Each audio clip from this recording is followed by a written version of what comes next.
One of the biggest fears of any Christian is having our faith tested. Once we know the story from Genesis 22, we can have real fear of what God might require of us.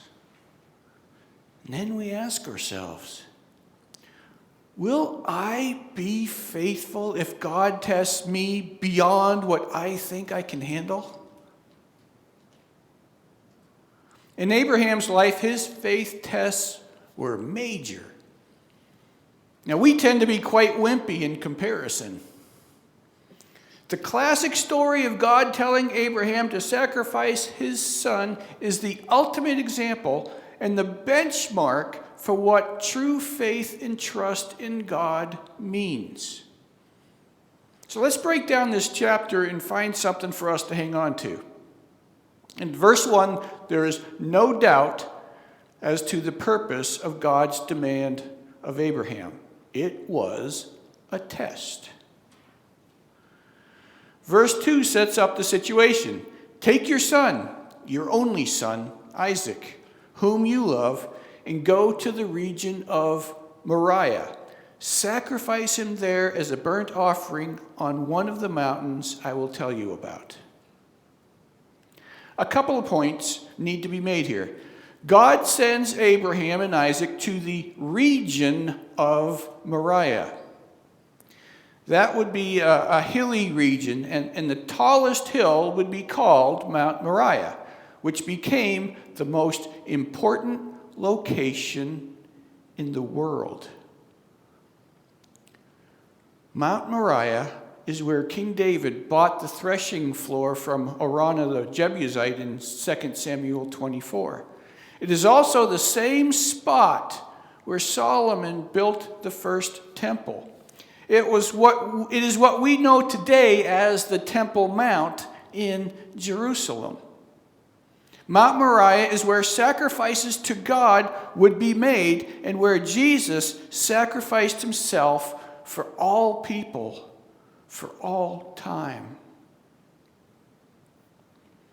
Now, the second part of verse 2 is when God clearly states that Abraham is to sacrifice Isaac as a burnt offering.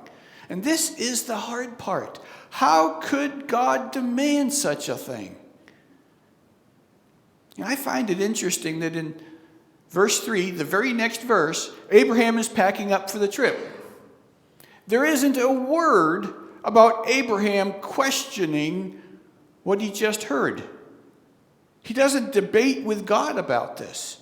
There's no conversation, like from the book of Job, about the situation. God gave a command, and Abraham obeyed. Now, how would you handle a command like that?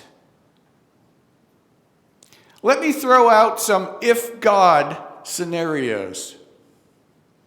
If God clearly told you to sell your home and your vehicles and wait for him to tell you what to do next, would you do it? Good for you. If God clearly told you to turn your retirement account completely over to the church, would you do it?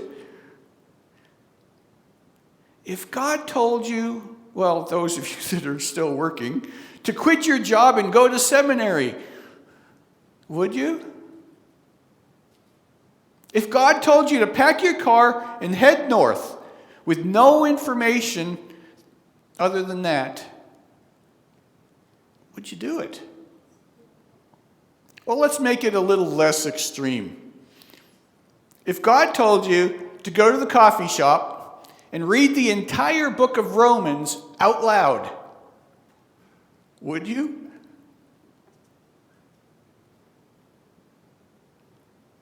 For our younger people, if God told you to remove yourself from all social media, would you?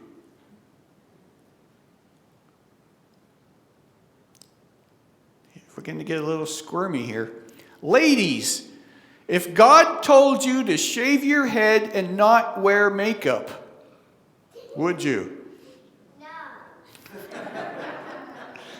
Guys, if I told you to sell all your tools and recreational equipment and give your money to the food shelter, would you? Now, I'm not going to stand here and say that I would do all those things. All I can say is that I hope I would do what God commanded. Most of us would at least want conversations with God about the command. We would want to question and reason with God.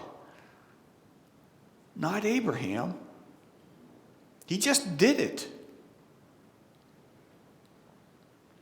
So the next morning, Abraham gets 2 servants and a donkey along with supplies to head to Mount Moriah.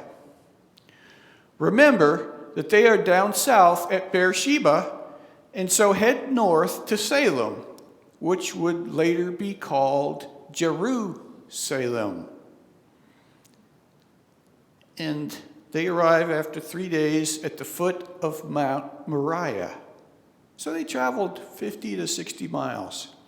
At this point, Abraham leaves the servants and the donkey behind, and he and Isaac start up the hill. And notice something in verse 6. Abraham took the wood for the burnt offering and placed it on his son to carry. This is interesting for a couple of reasons. One is that the place that they are going must not have enough wood to burn. So we're talking about a barren, rocky area, which would be accurate for that region.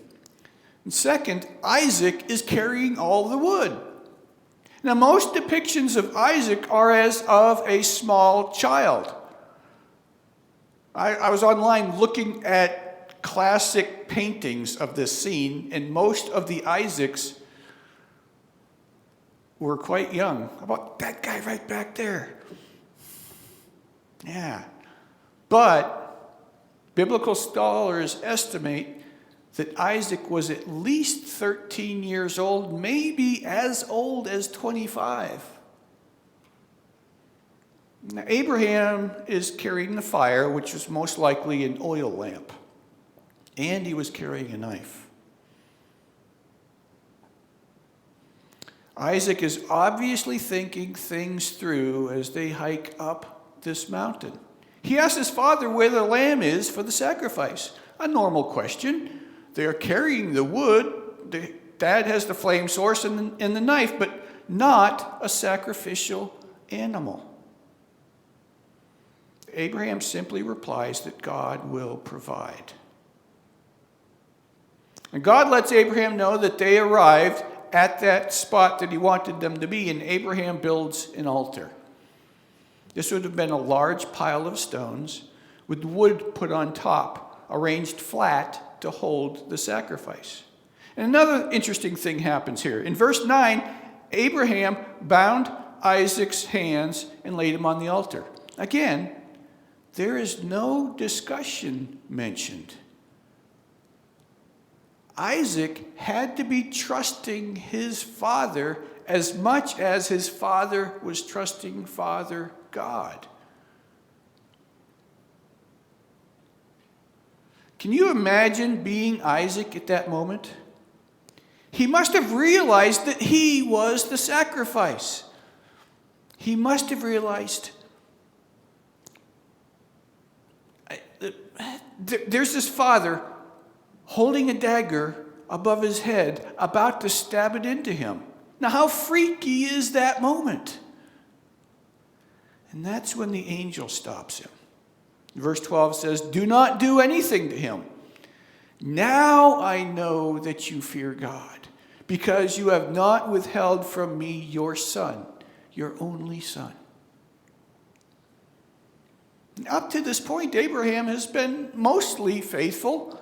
Sure, he made some big, dumb mistakes, but he always obeyed God. Now here's Abraham with his son, his only heir that he waited so long for, and God told him to sacrifice him. Can you imagine the grief? How about the thoughts going through his head? God, you promised me an heir and descendants as numerous as the stars. But now I'm to kill my one and only son? Now, how will this happen? You promised. So a ram is stuck in the thicket nearby, and that ram is sacrificed on the altar instead of Isaac. And sometime after this event, God would make it his law not to allow human sacrifice. It's mentioned in several places in Old Testament law.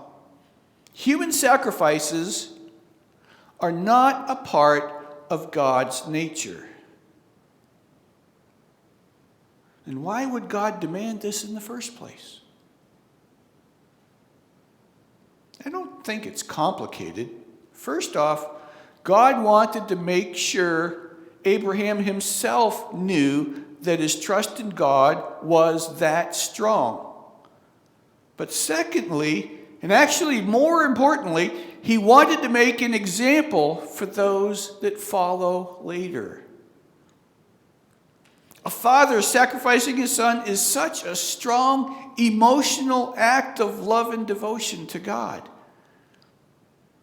For you and me, it helps us understand the love God demonstrated when he sacrificed his one and only son. What God would not permit Abraham to do, he did for us on Calvary.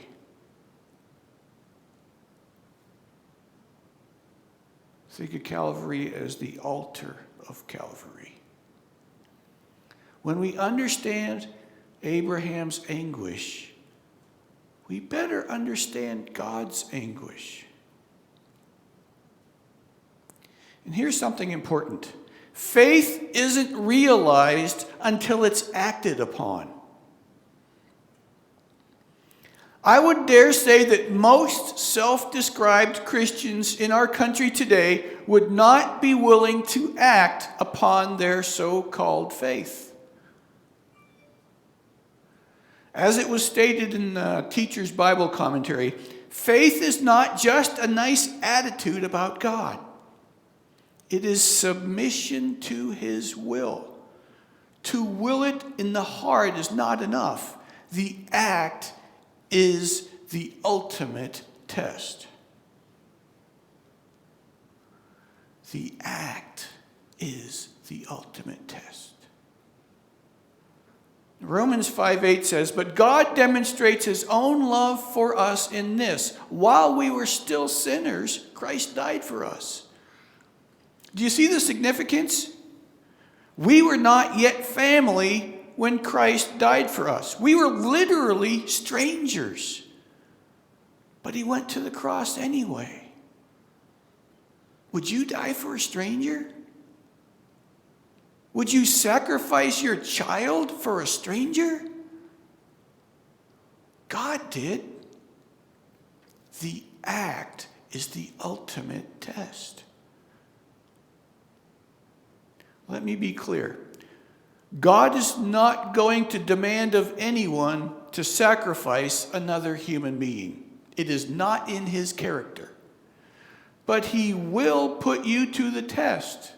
Not for him to see if you have faith or not, but for you to see if you have faith or not.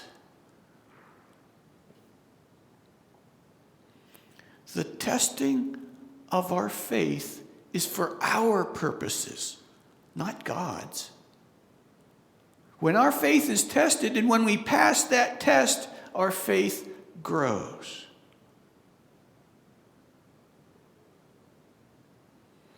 In the Old Testament book of Habakkuk and the New Testament book of Romans, it says, the righteous will live by faith.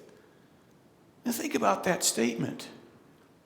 If faith isn't realized until tested, then to live by faith is to live with trials, with testing of that faith throughout our lives.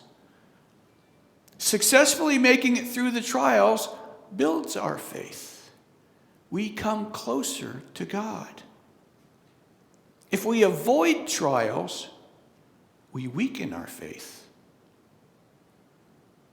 Endurance is strength.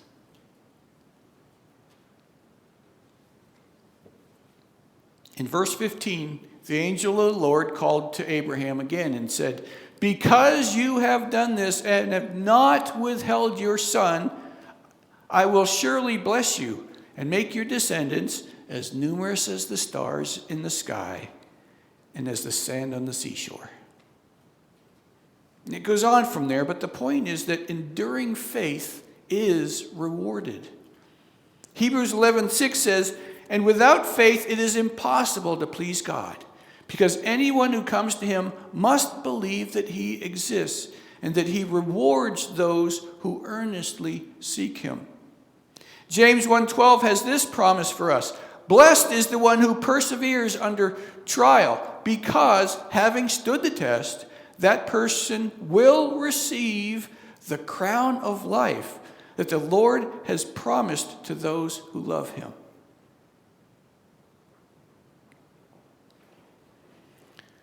Don't hide from trials. Embrace them, knowing that your faith is being refined, strengthened, and rewarded.